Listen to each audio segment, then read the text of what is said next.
known for her work in supporting street children worldwide as president of the Consortium for Street Children. Surina has also received an MBE from the Queen for her work with street children. Ladies and gentlemen, Surina Narula, Binayak Sen, Rohini Nilekani, and Harsh Mandar. Thank you.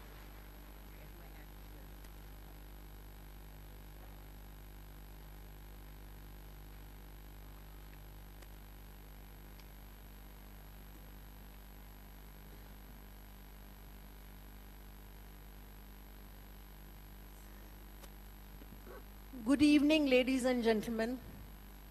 I'm told that the acoustics in this room are not great. Can you all hear me at the back? Am I clear at the back? Okay.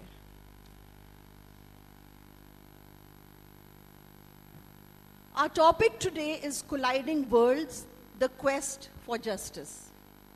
We have a very eminent panel today. We have with us Dr. Binayak Sen. We have Harsh Mandar and Rohini Nilekani.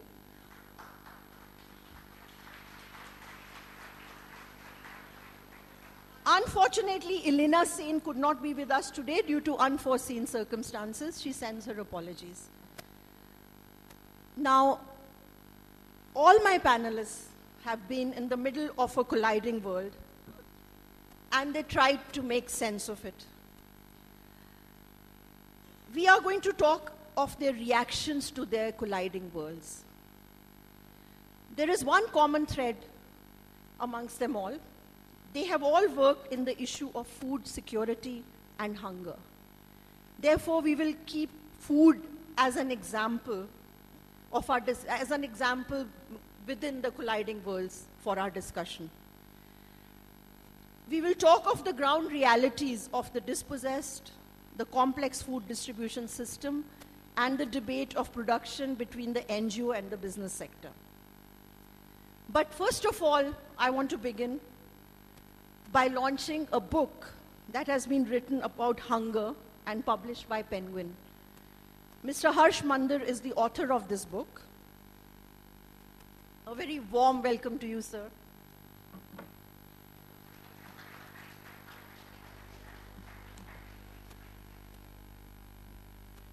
Harsh Mandar is the author. He was a civil servant for 20 years. He found himself in the middle of communal riots twice, once in 1984 and then in Gujarat. His reaction to what he saw was to resign from his position and become a social activist.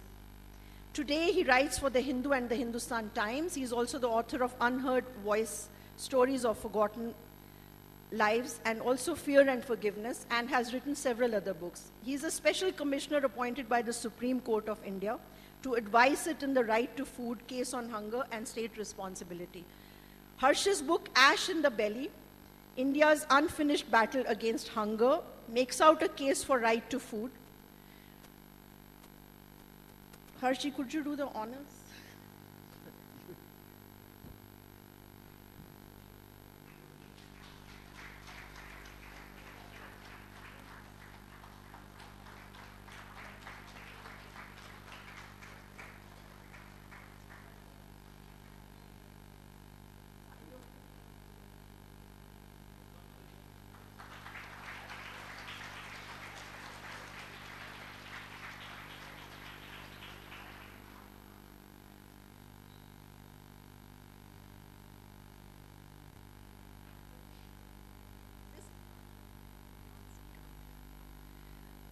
This book has been published by Penguin, and we thank the publishers for supporting literature on social cause.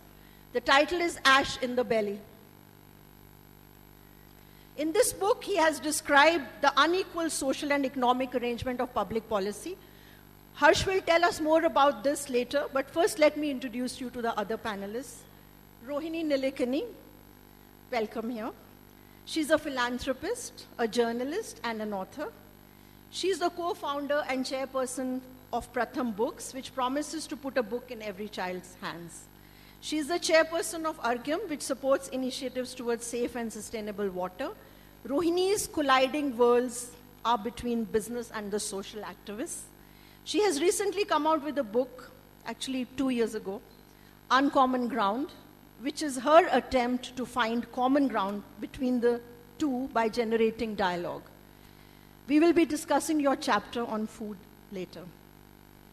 Rohini, we are very happy to have you here. I would now like to introduce Dr. Binayak Sen. Dr. Sen, we are very honored that you've agreed to come here.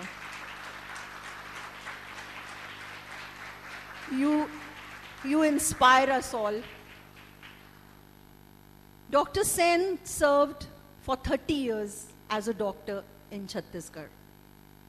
His work eventually led him to become a public health activist.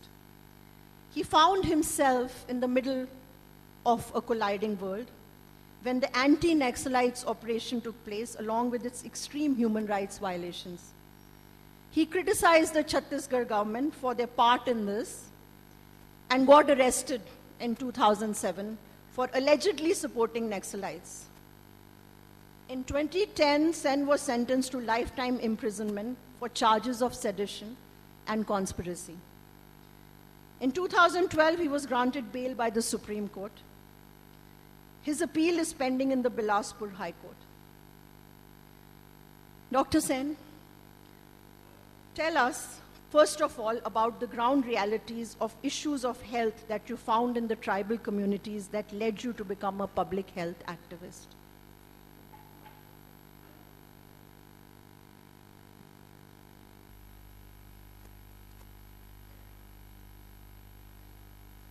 I'll start with a little bit of history, if you don't mind, and far removed from Chhattisgarh.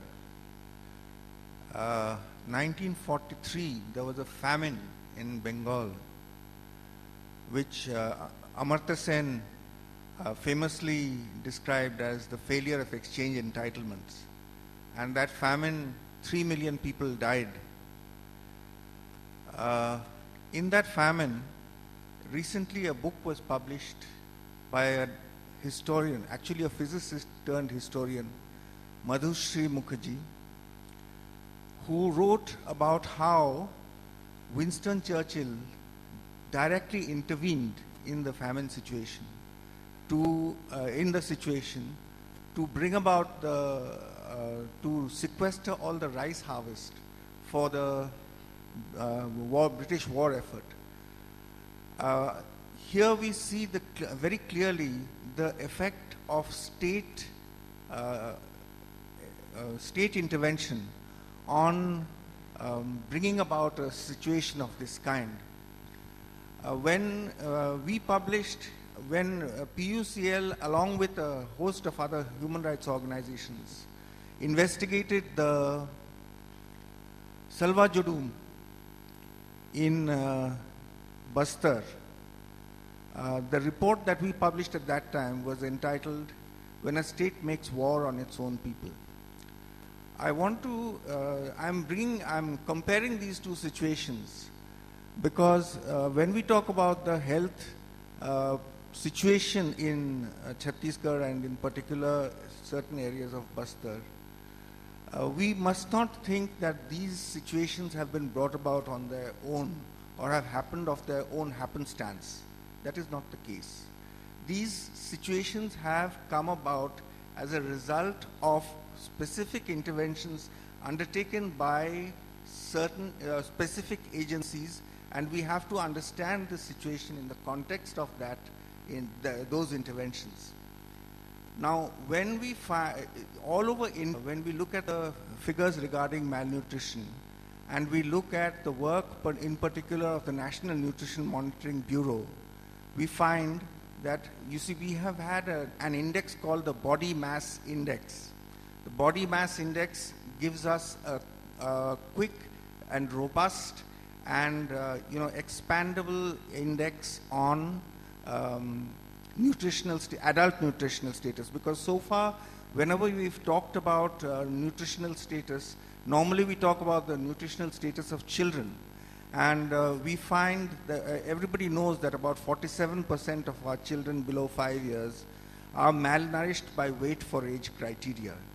The National Family Health Survey 3 says that about half of all deaths of children below 5 years of age are because of causes related to malnutrition.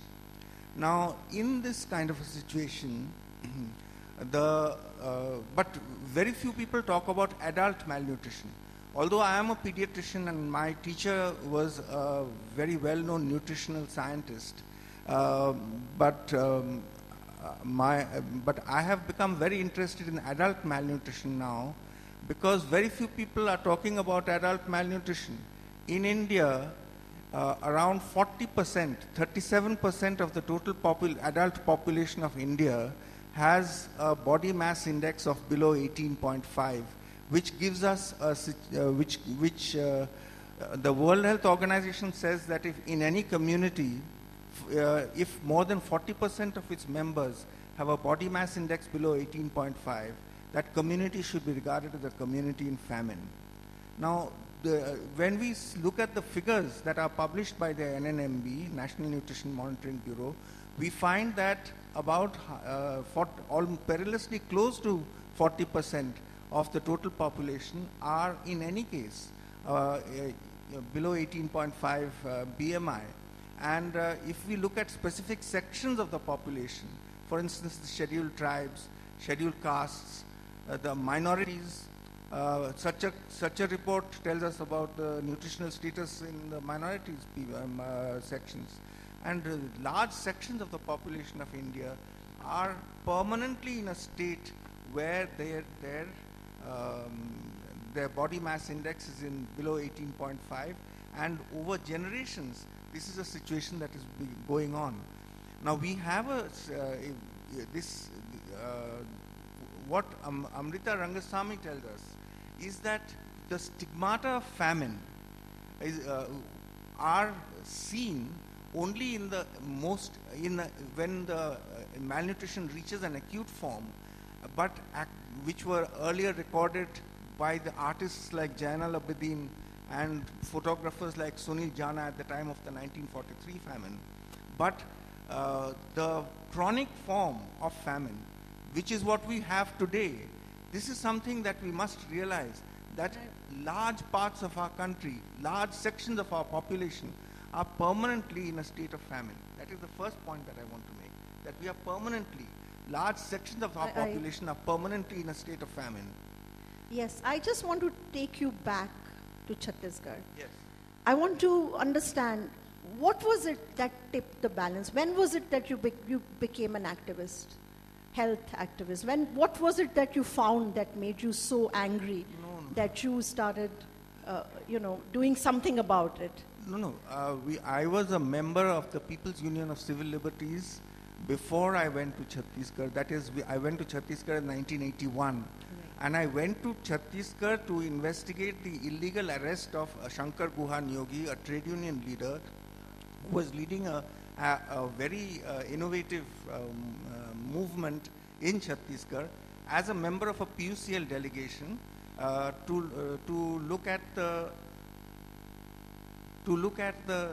to investigate his arrest.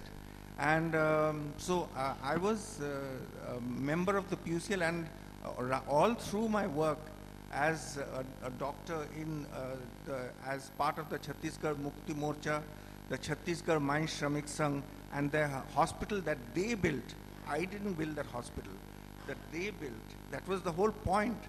The whole point of going to Chhattisgarh was that there was a movement that wanted to start a health program for their own members, not only for their own members, but for the general public. And that they were looking for doctors who would help them run that movement, and that's why we went there and joined. You talk about structural violence. Yes.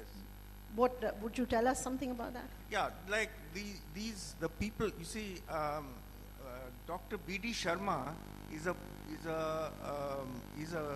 very senior administrative member of the Indian Administrative Service, and he was collector of Bastar, he was commissioner of Bastar, and later he became commissioner of scheduled castes and scheduled tribes. And he has told us that he walked all over Bastar when he was a collector with no AK-47s in sight. He walked all over Bastar, and he found that there was no poverty in Bastar when he was the collector.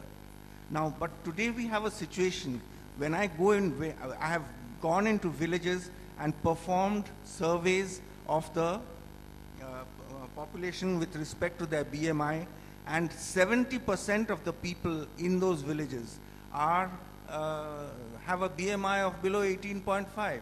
Now that is a situation where, that is the kind of a situation with which we are confronted today.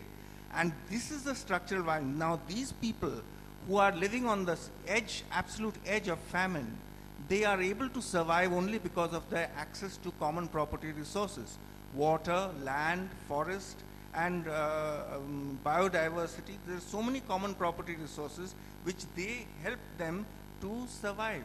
Now, in this kind of a situation which we are facing today, where the Indian state is standing as a guarantor for a process of expropriation, in which large sections of the natural resources of these areas are being handed over by the state to to capital, in this kind of and taken away from the people and handed over to financial interests.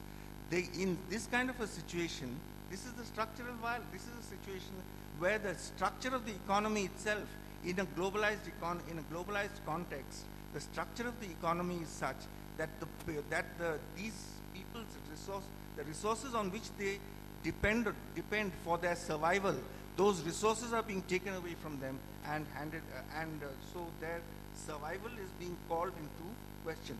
This is apart from the violence that exists, that is endemic to the situation. This is the structural violence that is forcing them onto the edge of survival and often over the brink. Now, in this kind of system, but the violence of the state, which is unarmed violence when possible, and which is armed when necessary, that violence of the state, the effects are on men, women, and children. The effects on the women and children are not just the collateral damage. Women and children are the prime targets of this whole process of violent expropriation. I'm very curious. I just want to go back a little bit. Yeah. I want to know, when did you join the PUCL? When did you become from a doctor to an activist? What made you do that? See, my personal story is of not particularly. We are interested. It's not particularly interesting. For me, it's quite boring actually. But it's what is happening to in the total population. That is what we need to understand. I understand that, Dr. Sen. We are here discussing each one of the panelists here. How did they react to what they saw? What were their colliding worlds? Yeah, there were false encounters taking place. There were, there were all kinds of other violence that were happening. There was countervailing violence from the side of the Maoists as well, which the PUCL is committed to opposing all forms of violence, whether the violence is perpetrated by the state or whether it is the violence of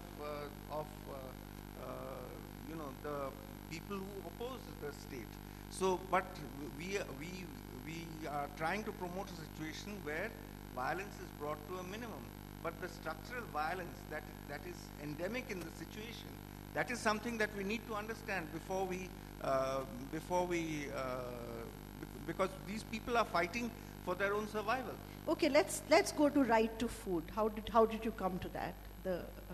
Right to food is actually, it was started in Rajasthan because the Rajasthan PUCL, they brought a case in the Supreme Court where there was an excess of grain. There was too much grain to store, and at the same time there were people who were dying of hunger. And in that kind of a situation, they brought and the Supreme Court, in its own wisdom, decided to send notice to all the state governments about what they were doing about feeding their people. So, and there is a non-confrontational, in a non-confrontational format. A case has been running in the Supreme Court now for the last more than 10 years. And the current situation with respect to the public distribution system is the product of the 10-year-long case which the PUCL has been fighting with the Union of India in the Supreme Court. And whatever we have gains we have made as a result of this case, the new act of which the parliamentary standing, the format in which the parliamentary standing committee has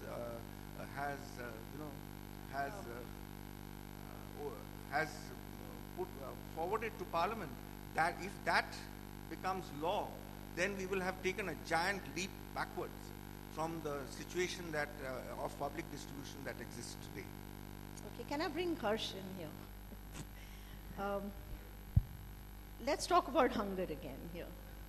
So Harsh, where are the hungry? Why don't we see them? It's an extraordinarily important question. In a country where every second child is malnourished, every second child, this is official statistics. In a country where, as Binayak said, 35 to 40% of the population are living in near famine conditions. Where are the hungry? If you look at, can you hear me now? Yeah. So, in a country of extraordinary wealth, Forbes magazine brings out its list of the richest people in the world, and of which at least 2 to 4 would be Indians. One can wonder where are the hungry, as you said. I think we've reduced hunger, we've invisibilized hunger completely from our conscience and our consciousness, and reduced them at best to a statistic. Whether it's 40%, whether it's 50%, beyond a point, it stops making sense. And I really feel, and that's a lot of the reason why I tried to write the book the way I did. I think we need to understand hunger with empathy. What is it like to have no food for yourself, for your children, and to know that you won't have it today, tomorrow, next year, 10 years later? How does life look to you in such circumstances? That's really, it's really about empathy, and that's why just one of the most heartbreaking conversations I had with a group of Musahar women, Dalit women in Bihar and UP, I think at the borders, was we were talking about various things, and they said the most difficult lesson of all that we have to teach our children is the lesson of how to sleep hungry. And that they are, I have a daughter who's sitting here in the audience, and when they were speaking, I was wondering what life would have looked like to me if I had to teach this most terrible of lessons to my own child. And they said that there are days when there's no work, there's no food, they go out literally looking for pieces of grain. And they find the grain in undigested pieces of grain in the dung of cattle. They find grain in the stores of the rats, or where farmers have harvested and there's some grain left. They clean that together, and that is what they eat. And the child is desperately hungry, and they say when the child is very small, you don't even know what to do, so you put some intoxicant on your finger and you put it into the mouth of the child. But if the child is older, that's the time when they teach them this lesson. They say that this is going to be your life for the rest of your life. You must learn how to sleep hungry. And that's really, I think, but Harsh, how can any one of us understand real hunger? As a social anthropologist, I feel, yes, you can empathize, you can sympathize. But here, in your own book, there's an interview you took of a lady. And you know what she said? She's an elderly widow. Her name is Ashia Begum. She's from Andhra Pradesh. She says, even if I tell you what we eat to survive, will you ever be able to feel what we eat? So... No, I absolutely agree. I absolutely agree that a person like any of us sitting in this room would never know involuntary hunger of a hopeless kind and what it does to your life. But I think empathy, Amartya Sen recently wrote a wonderful book called The Idea of Justice, where he asks a very significant question. why is it that every human society across the world through history has had people struggling for justice as they understand it? And he says that the core reason, one core reason for it is the quality of human empathy, that we feel the pain and the humiliation of another person. And I think that it's important that we don't lose that empathy. And, you know, Let me ask you, Yeah. you were a civil servant for 20 years, and you were witness to two riots, 1984 more than two, sadly. and Gujarat. I mean, these are the two main ones. And you, at that point, you went beyond the call of your duty in 1984, and you tried to save the constituents and did that. Then you witnessed the Gujarat riots, and you just, after that, resigned. Tell us a little bit about that. See, I believe that if there's anything really precious in India, it is the idea that, in fact, the Dalai Lama was talking about just a little while earlier, that this is a country where civilizationally people of every major faith have lived together with peace and with respect. And tolerance is a weak word. They've lived together, you know, with understanding and almost celebrating our diversities. And we see a political movement systematically over the last 100 years, which is trying to tear apart that tradition. And I believe that what we saw in 1984, in fact, starting with Nelly, we forget Nelly in 1983 in Assam, and then the 84 riots in Delhi, Bhagalpur in 89, Bombay in 1992-93, Gujarat in 2002, and Kandhamal in 2008. What makes these incidents distinct is the cruelty of the violence, its targeted nature and scale. But most importantly, it is the role of the state. None of these, and having been now and handled riots myself, I can say that no riot can go on for even a few hours without the active complicity of the state. That seems to me a crime that almost defines description. I saw that in 84, but in Gujarat, 17 districts, you had a situation in which the civil servants were complicit in allowing a massacre of enormous cruelty targeting women and children to go on, not for hours, but for days and for weeks. And I believe that if we let this continue unchallenged, then we have lost everything that is precious in the idea of India. And that was something that I needed to battle. So why did you resign? Why not stay in the government and do something about it? See, I loved the years I spent in the civil service. I could work in remote tribal areas. I don't regret any of it for a day. And you know, land reforms, looking at hunger, looking at helping people rebuild their lives. But I do think that there is some battles, and this is a battle that I see against the Constitution of India itself and what it stands for. And that's not a battle that you can fight in from within the system. That was one battle that I felt I needed to stand separately as an independent individual and try to ask us to reclaim that idea. And linked to that very much is what I'd said earlier about the idea of empathy. I think it is about compassion. I think what is most wrong in India today is two things. It is enormous inequality and enormous indifference. It's the fact that we have stopped caring, that this degree of inequality and suffering does not cause us outrage, that we sleep soundly.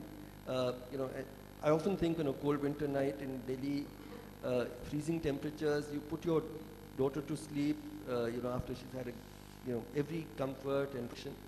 It doesn't worry us that 1 kilometer away is another child, exactly her age, you know, having picked her, you work with the same children, having found her something, you know, food in a rubbish heap, you know, sleeping under freezing temperatures. In fact, the kids tell us that they don't cover themselves with a blanket, both boys and girls, because that's almost an invitation to be raped.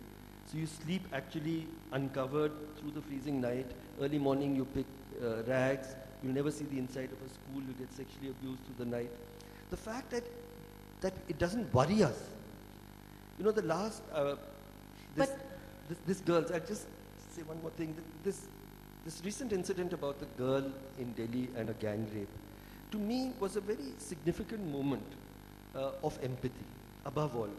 It was a moment in which a girl whose face we didn't know, whose name we didn't know, people actually were mourning, feeling her suffering as her own, as their own. And when you link it to what Amartya Sen said about empathy being linked to seeking justice, it was a significant moment. But I worry that there are limits to that empathy. The hungry we don't see.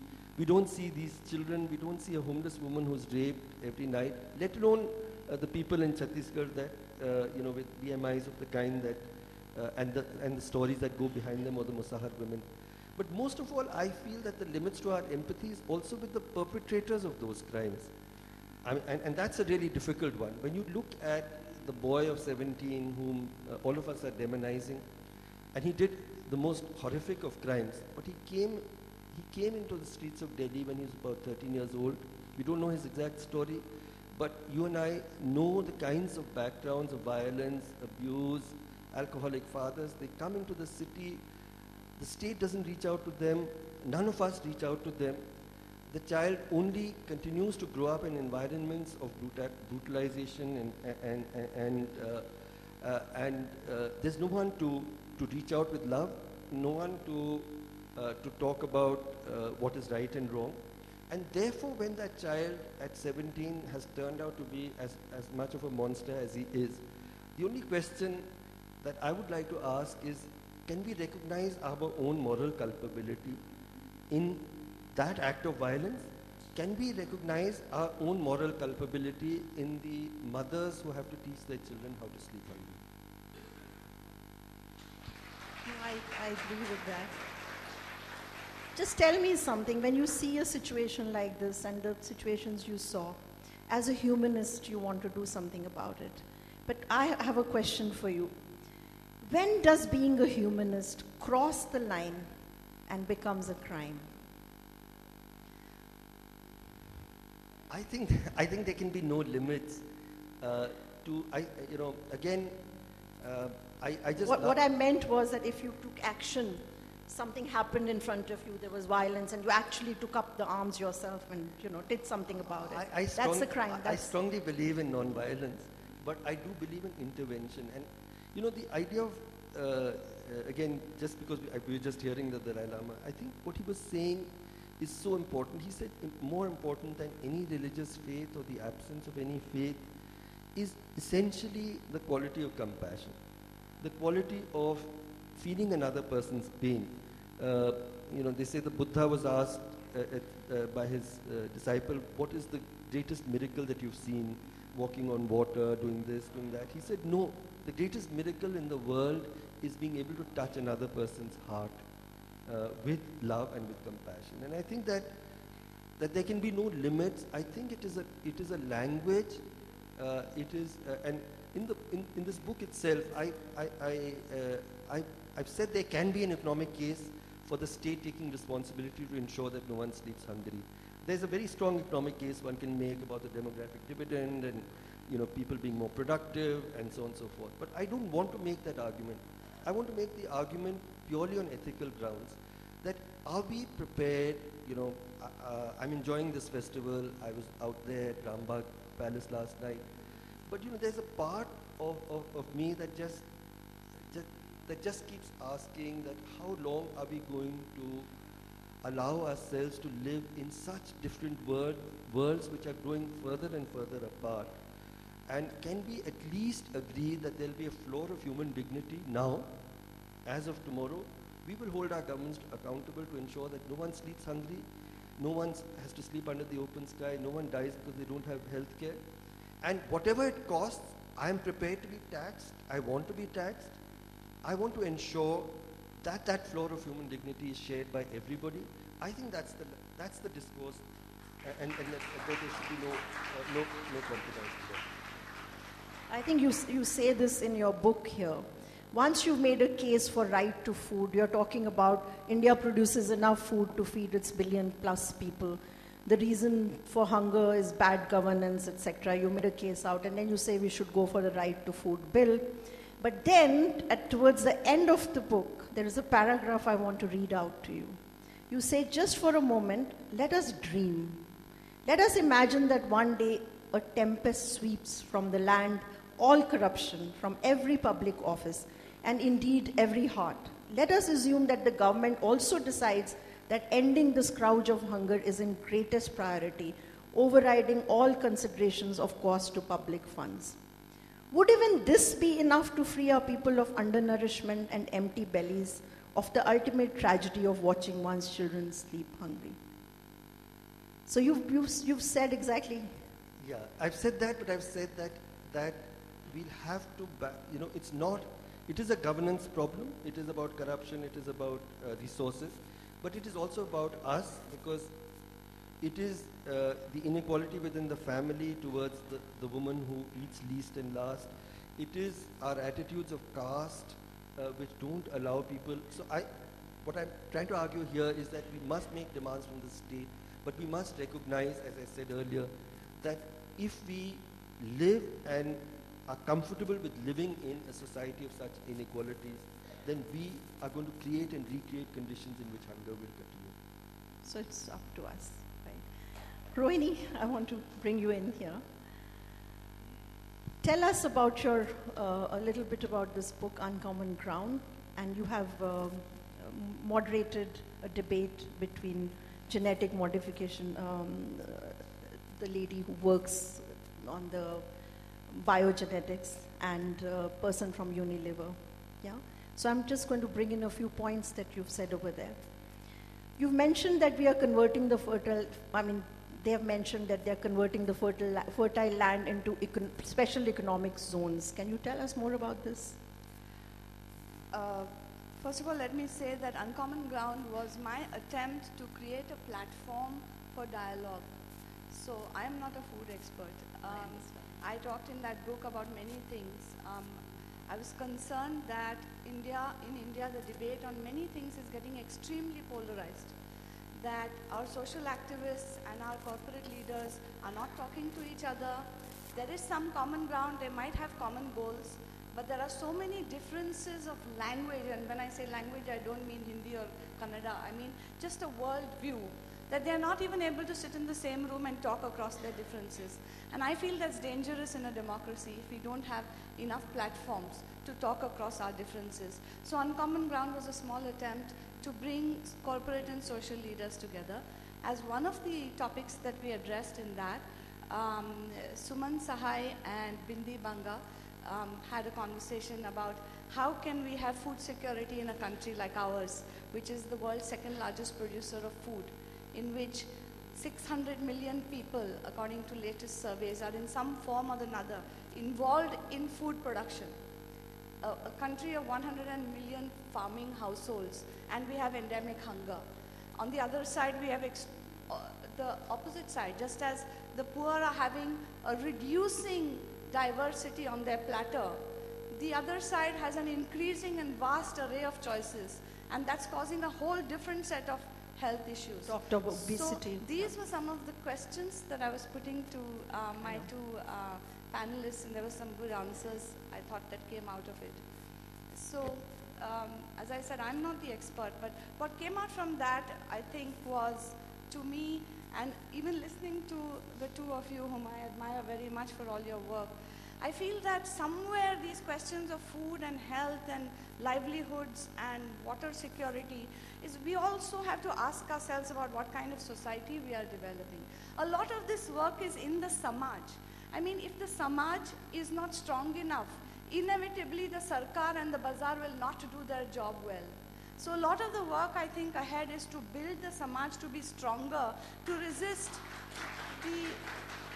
the oppressive forces of the Bazaar and the Sarkar. And that is, I feel, the lesson of the last century. And that's the work of all of us. We can't wait for this state to miraculously turn its colors. And when the state and the market collude, that's the worst possible thing that can happen for citizens. And all of us have an absolute duty to make sure that that does not happen. But to come back to food, I think we really have to ask what is happening when a country of food producers now has to have a right to food, where we have to give food back to farmers. How much could have gone wrong for that to have happened? And maybe we should ask those questions. Yes, we'll bring the audience in a minute. Yeah. There were some more questions I had from your book, but as you're saying, you're not the expert, but you've done such beautiful introductions with a huge amount of research on every subject. Very modest. Yes, I know. She's actually quite aware. So, You know, I think, Surina, we have two big questions the whole world is asking about the role of markets. And I think when it comes to food, we need a little more discourse about what role markets can play. I think markets have a role to play, but we need a discourse on where the market should go and where the market cannot and should not go. And again, in terms of food production, consumption, and distribution, we need much more consensus on what should remain local and what should be part of the global chain. So I think these are some of the questions perhaps need to be answered before we can say that we can get rid of endemic hunger and hidden nutrition issues all across the divide, across castes. And we have to ask what's happening in our society that's going on. there was something, Dr. Sen, you were talking a little while ago about violence against women and also the production of food, the way it's going, the right kind of products are not being produced, and that somehow leads to women not getting the right kind of nourishment in the tribal areas. Can you tell us something more about this?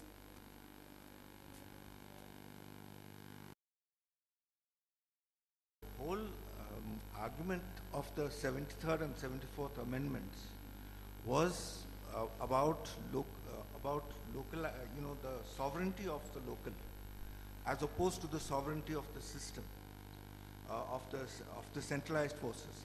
And after that, after the 73rd and 74th amendments, we got the PISA, the extension of Panchayati Raj to Scheduled Areas Act, in which actually outlined a situation in which communities were held to be sovereign. The Gram Sabha is supposed to be a sovereign entity. The Gram Sabha's sovereignty is not subsumed under the sovereignty of any of the other parts of the state. So that is, I think that when you talked about what should be local and what should not, what needs to be local, the whole of food production and distribution, including the water, the way in which water resources are distributed in society, has to be determined on the basis of local priorities, including the participation of women and the way in which they are able to take care of the children. I think that unless the participation of women, we are able to have a situation in which the participation of women can be, they have real agency in making these decisions. Unless we have that, we are not going to be able to combat this kind of a situation on the basis of interventions from the state. The interventions from the state are very important. They are very essential. I'm part of widespread efforts to make the state perform its duties. But at the same time, I think that we need to understand that also has its limitations, and that the sovereignty of the community. We have a convention on the rights of indigenous people, an international convention to which India is a signatory, and that convention tells us that there has to be, the local resources have to be under local control. It also says that no military action can take place under the in areas over which indigenous people have control. And my argument is that the Indian society the way in which food is produced, I mean, there are all kinds of problems here, but we need to be able to explore how local communities can legislate their problems and decide upon how plans are made, how institutions are created and run. But sir, there's not even, we're working with, and I'm sure you have, how do we build the capacity to make those plans? There's a lot more work to be done still to even to empower Gram Sabhas to take things into their own hands. Of course, Jungle that is not something that's not going to that's going to happen in a day. But at the same time, it's something that we need to, you see, we've had the 73rd and 74th amendments for 25th 20 anniversary years. coming 20 up. years. And April. we haven't, the Finance Commission reports are replete with complaints that the financial devolution and the decentralization of planning are simply not happening. So unless we make a start somewhere, we will never, catch up with, No, with Vinayak, the I mean, requirements. I totally agree that we have to do proper devolution and that the technical aspects of this need to be worked out. But once again, I want to go back to the issue of also battling with what we are what we are growing into as a society.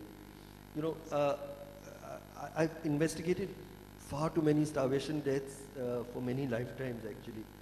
One thing that I've noticed is that nobody dies of starvation overnight.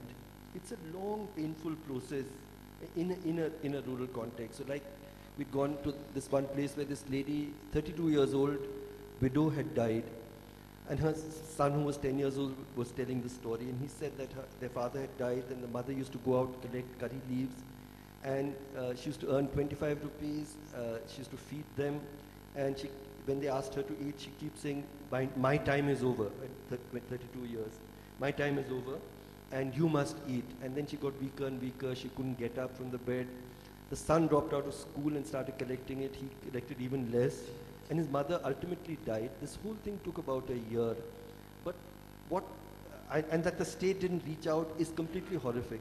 But the fact that her neighbors did not reach out as well in all of that period of time is also something that we need to worry about. In 13th century, Nizamuddin Chishti had started something called the langar. Actually, it's a Persian word. And the idea that we would feed anyone who is hungry. Right in the 16th century, Guru Nanak picked up the idea and it became the centerpiece of the Sikh faith to feed the hungry with equality. The idea that the richest person, the poorest, will be fed together as our social responsibility, as a way of giving it back. We recently did a study about what is the state of religious food charity in Delhi, just as a reflection. We found that there wasn't a single Christian feeding charity in Delhi, and there was I'm just being told that we are running short of time. So anyway, I want to bring in the audience before we Yeah, get too late. yeah. So the brief point I just want to make is that we have stopped also participating in this, in caring and in engagement with issues of inequality. But isn't it because we also, I agree with you that maybe people don't know what to do if their neighbor is starving to death, honestly. Is it because we've created a structure where we hope that the state and that the elected bodies that we have created will create the proper system response to deal with people who are less well off than us? Is that partly why people don't know what to do when somebody next to them? Rohini, I think that the state will perform if we feel it is important for it to perform. If it is an issue for us that nobody should sleep hungry, I demand it from the state. But it's because we don't care to do it ourselves, we also don't care about it enough to make the state responsible for it. All right, I think I'll bring the audience in here. So my question is, ma'am, my question is for Vinayak sir. As you yourself have told about the rural management of all the things we wish to do through the local governance. I have been working with local governance in UP. What I saw, all those elections were basically fought on the basis of caste, money and liquor, nothing else. What's your question? Be brief. I want to know how it can be changed. Like said, there should be. See, I don't see any any solution outside the framework of local governance. That does not mean that I do not recognize that there are major problems with respect to caste, with respect to gender, and with respect to so many other factors that are working at the level of the local population. But at the same time, when we are trying to look at, we have to contend with these problems when we are looking at the possibilities of of the sovereignty of the Gram Sabha. Without that sovereignty of the community, of the indigenous community, I don't think that any long-term solution is possible. So both these things need to be recognized. I'm not making any, I wanted to make that qualification, unfortunately I didn't do it at that time. Definitely these problems are there and they need to be taken into account. Not only that, the whole question of communal harmony, about how different communities are going to be relating to one another. That is something that needs to be taken very much into account. But at the same time, without devolving financial control and planning to communities, I don't think solutions, long-term solutions are possible. All right, the next question is? My question is about food security. As you can see in the new food security bill, women are positively discriminated by making them heads of household if they are above the age of 18 in a household for the purpose of rations, etc., for distribution. So do you think that a positive discrimination towards women in households might be of help for food security issues if this bill is implemented, or do you still think it's a namesake measure that will ultimately still maintain status quo? Yeah, there are many huge problems with this bill, but I do think that it's important that it has recognized women as the heads of households in relation to food security.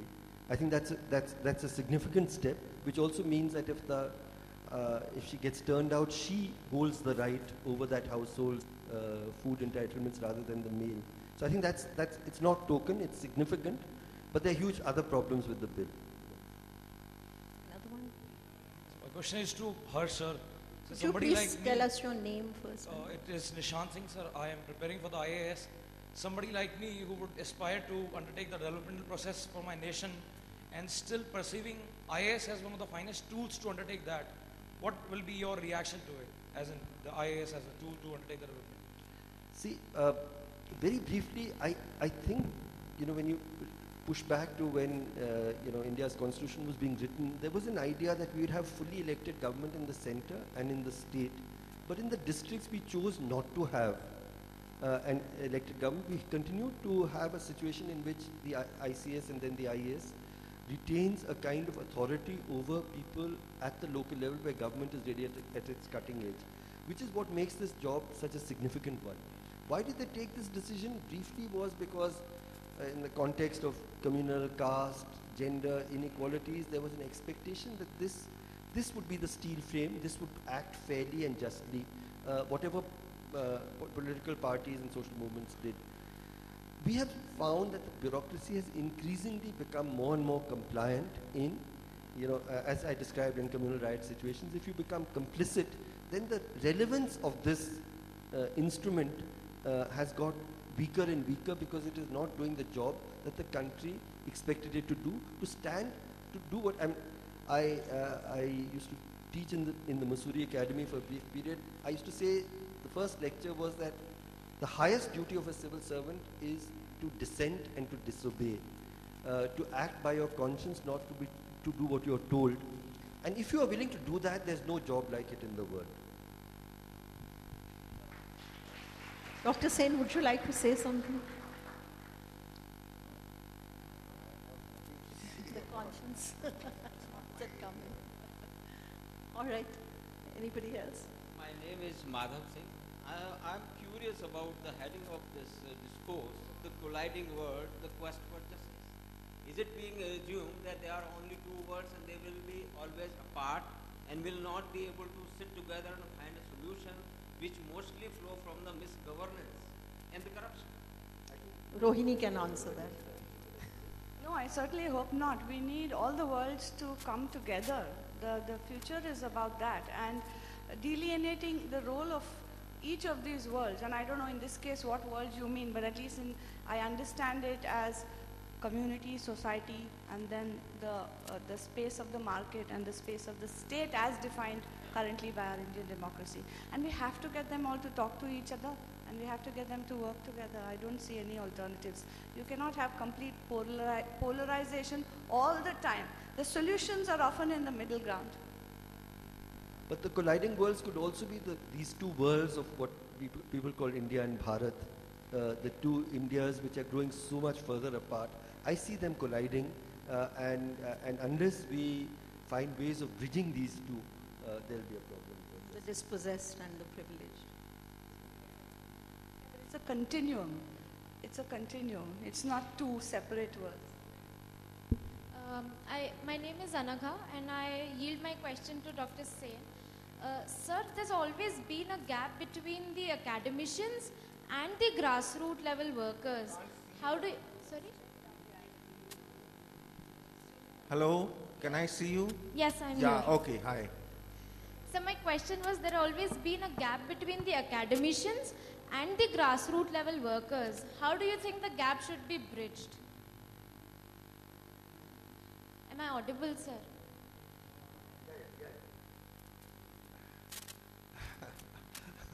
I see. If there is a I think that neither category that you're talking about, grassroots level workers and academics, are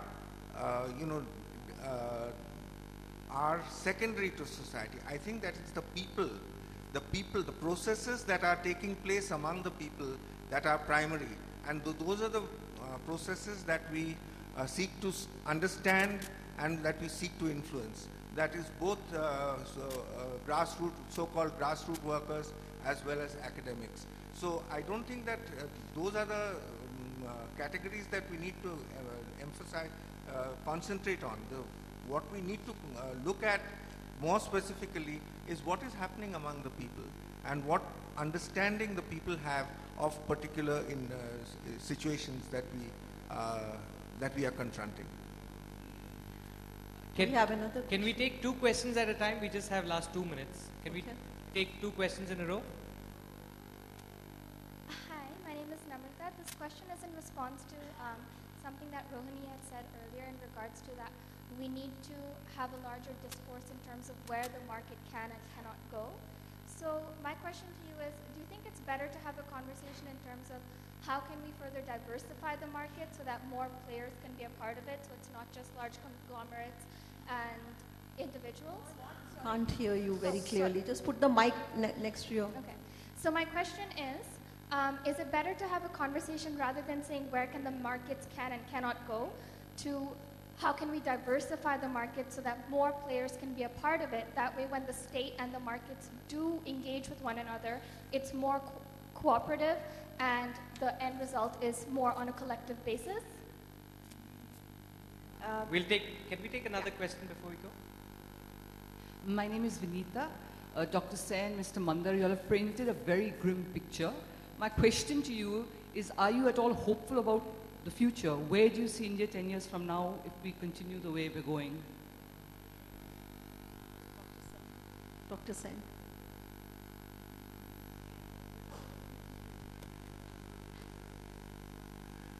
You know, Salman Rushdie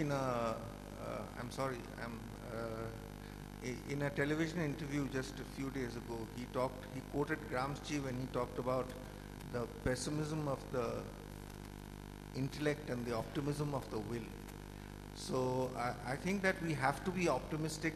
It's our duty to the future to be optimistic about the possibilities that society, puts before us. I really am not very, I don't see that many forces that are bringing about the kind of changes that are necessary. But at the same time, I think that people are working, interested in their own survival, And if society is to survive, then certain very fundamental changes are necessary and will have to be brought about. And through the agency of the people themselves. We cannot have prescriptive solutions.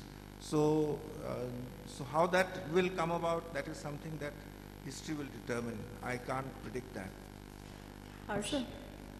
No, I struggle to remain hopeful, and I find great reasons to hope, and in acts of resistance of many kinds, including acts of kindness that you find in the most unexpected of situations. I find that the poorest and the most destitute Indians know how to live together across diversities.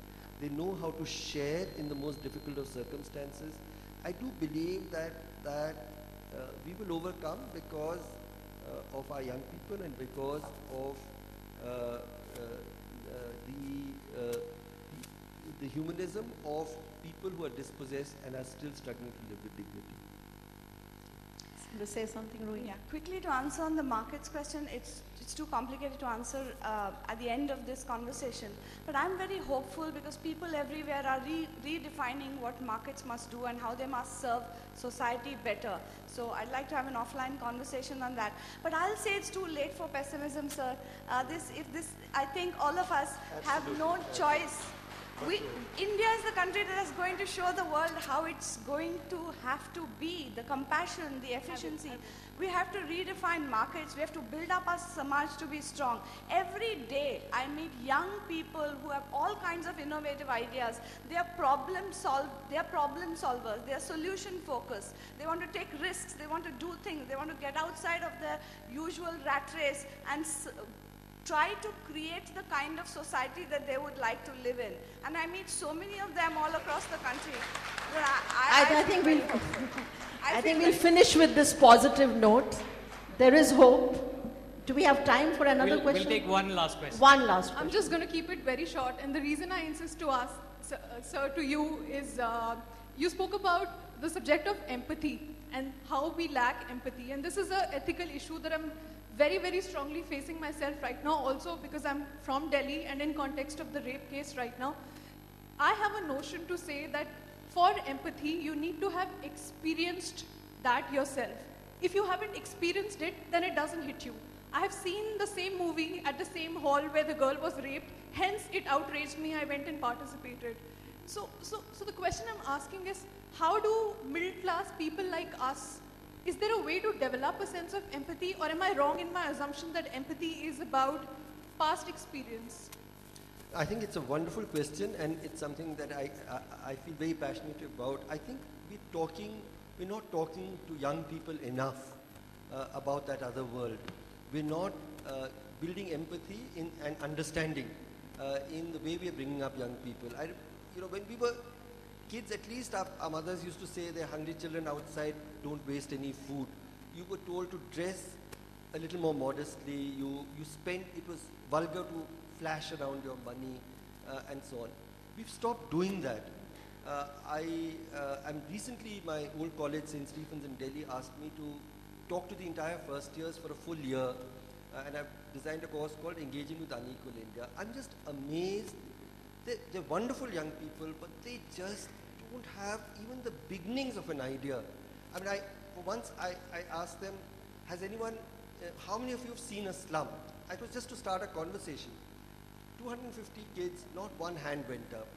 Then I said, how many of you have at least seen a slum somewhere, not been inside but seen it? And only about half the hands went up, which means that we live in a city where you pass a slum every day. It doesn't even register to you that this is a set of people who are living very difficult lives and that I need to be part of it. So I think that I would say that we have to think about how we are bringing up young people, create much more inclusive classrooms, have poor and rich people studying together, and worry about what films we are making, what conversations we are having, because empathy. You don't have to have cancer to have to cure cancer, but you need to feel the pain of the person. Is that? Yeah, our future depends on feeling empathy without even experiencing the violence that has occurred to someone else. We should just feel it by hearing about it, by looking at somebody being hungry. We should feel empathy. Then only we will reach a future which is better for all of us. I think that's what all my panelists are trying to say here. Rohini, you had something to add? No, just that to the young lady, that the new emerging neurosciences tell us that all of us have empathy points wired into our brains, and much more post-Darwinian kind of understanding of human beings as a social species. Let's just discover that in ourselves. It's there. It's there. And just to close the session, I just want to talk about hunger just before you all go away. I hope the reality of hunger in this country remains with you and your conscience. Each one will have to decide what they can do to mitigate this reality. Okay, just go back and think about it. Please, please think about this, do something about it. We are the change. We are the people here who are going to make a difference and make a change. Okay? It's nobody out there. There's nothing there. It's us. So when we go back, think about the fact that so many people are starving in this country. What can each one of us do? I think that's what has come across from this panel, that it's within us to make a difference and make a change. And I don't want to go pessimism of two of my panelists, but I want to go back with the optimism that, that has come out, that we all can make a difference and we will change the society, and we're going to go back thinking of that. Thank you for being here, all of us. On that brilliant note, ladies and gentlemen, please join me in thanking Surina Narula, Binayak Sen, Rohini Nilekani, and Harsh Mandar. Thank you very much.